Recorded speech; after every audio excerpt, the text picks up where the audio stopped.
Frank Napolitano is back from MortgageBrokersOttawa.com. How was your vacation? Vacation was amazing. I know you had a great trip with your boy. I did. Italy's something else. Yeah, back to your hometown, your roots. Back to my hometown. I can see why they've got maybe some financial problems, seeing as how the property taxes on properties there average around $200 a year, $250 a year. So they're not. And their houses. The towns and cities have no money. Nobody has any money there. Really? And no jobs for young kids either, and that's disturbing in itself. You know, a lot of the young kids that I saw, I said, learn English because you're probably not going to be able to work here. So really, better get yourself a second language in place. Yep.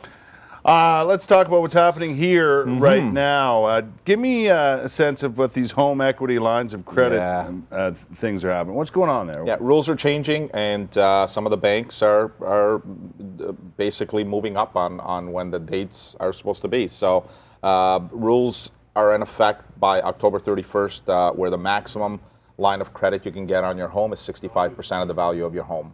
So where right now it's 80%, reduced to 65%. But will some that of the affect banks, a lot of people?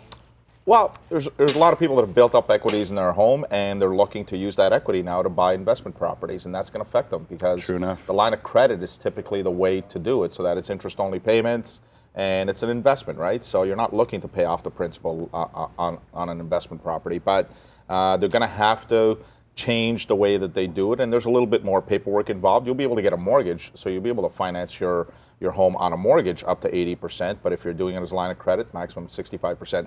Two of the major banks have already initiated that, so as much as it's not supposed to be until October 31st, two banks have already said we're doing it. What's the reason for doing it? They just want to get a head start on it, and like, is there? I don't know. They don't give us a reason for it. They just do what they want to do. They're just going to do it now. By the way, the banks made a little bit of money. If you saw yesterday's, yeah, they always do, don't they? Don't they? They sure do. Yeah, they sure do. Yeah, and by a little bit, I was being completely sarcastic. There's lots of zeros. Let's put it that way. Honest to God. Yep. The debt load for Canadians. Those figures came out last week. Right. Last week. What do they mean, Frank? I know it's something you want to talk about. What do they mean for non-mortgage debt, and how does it swing over to the mortgage area? Pretty incredible how that number's gone up, and here they are tightening the rules on the mortgages, which is pretty solid debt. Did I mention the banks have a lot of money? Yeah.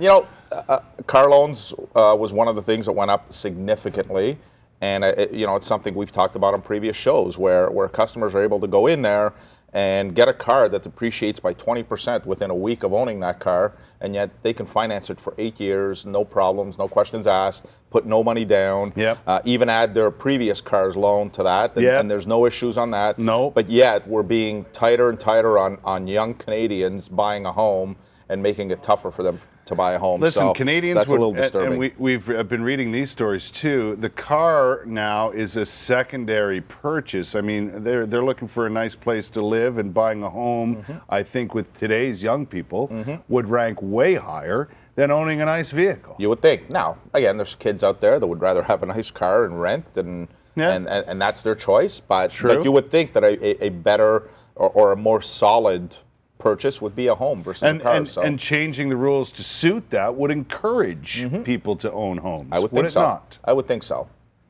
So again, I mean, the debt load is what it is. What was nice about that report is the fact that credit card debt has come down a little bit. But again, I think that's a reflection of a lot of customers being able to come in and refinance their mortgage when the rules were intact, that they'd be able to take that credit card and throw it into the equity in their home. So. Exactly.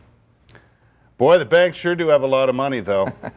Frank Napolitano here from MortgageBrokersOttawa.com. We got to get out for our golf match. Yes, we do. My friend. We got to make that happen.